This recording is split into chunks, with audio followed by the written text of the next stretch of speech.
The whole plot of Satoru Gojo, the man who looks like he was designed by a fashion company to help sell blindfolds. But before he became the strongest man on the freaking earth, Gojo was just a kid. Except this kid had the 6 eyes and the limitless. If you don't know what that means, it simply means bro processes the world at 120 frames per second, has X-ray vision, and near indestructible armor. Which basically meant he spawned into the world with mods already activated. Other children were learning how to ride bicycles. Gojo was single-handedly violating the laws of physics. And because Gojo was born with so much sauce, the entire Jujutsu world basically went, oh shit, we need to lock the fuck in. Because if Gojo sneezed aggressively enough, someone's bloodline could be wiped away from existence. But Gojo wasn't always the goofy teacher we know. Nah, back in high school, he was an arrogant little bastard who genuinely believed, I'm the strongest. And honestly, he wasn't wrong. Then he met Geto.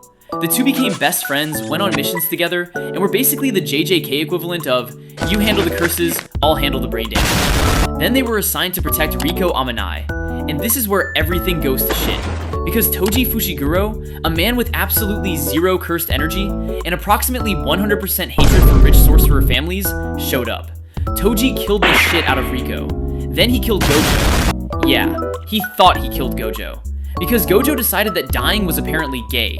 So he unlocked reverse curse technique, healed himself, and came back looking like he just discovered bro's premium Wi-Fi password. Then Gojo used Hollow Purple and appled the shit out of bro.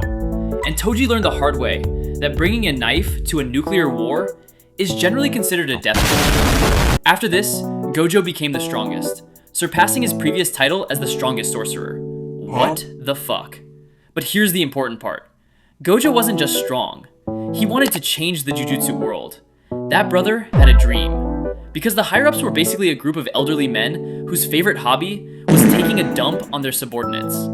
Gojo knew the system was broken, so instead of arranging a meeting to create peace, bro just had to kill everyone and raise a generation of tiny monsters. That's why he became a teacher. Yuji, Megumi, Yuta. Basically, Gojo spent his adulthood collecting teenagers with mind-numbing depression like Pokemon. And then came Shibuya, where the bad guys finally realized, wait, we can't beat Gojo. Bro was so unkillable, they had to stuff his ass in a box like sushi.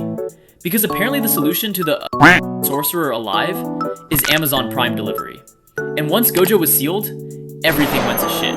People got cooked, Sukuna went on a field trip, Megumi got molested, and the Jujutsu world basically collapsed. Eventually, Gojo was bailed, and he immediately did what every reasonable adult would do after being trapped in a box for weeks. Kick back with a beer in hand, and watch some TV.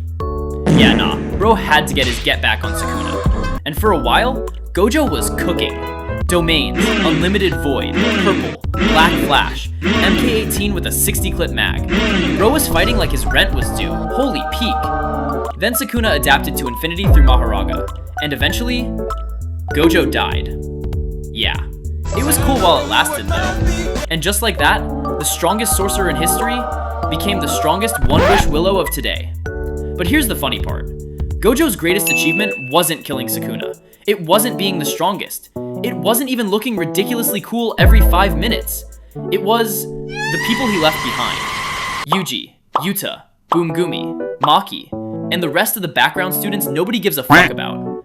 Gojo's entire purpose was to create a future where the Jujutsu world wouldn't need a hot, tall, 6'7", pale white man with chiseled abs like him anymore. He wasn't supposed to be the solution forever. He was supposed to make sure the next generation could use their own brain. So what was Gojo's use in JJK? Simple. He was the strongest man alive and made your girl wet every time he showed up on screen. But truly, his real job was raising people strong enough to survive after he was gone.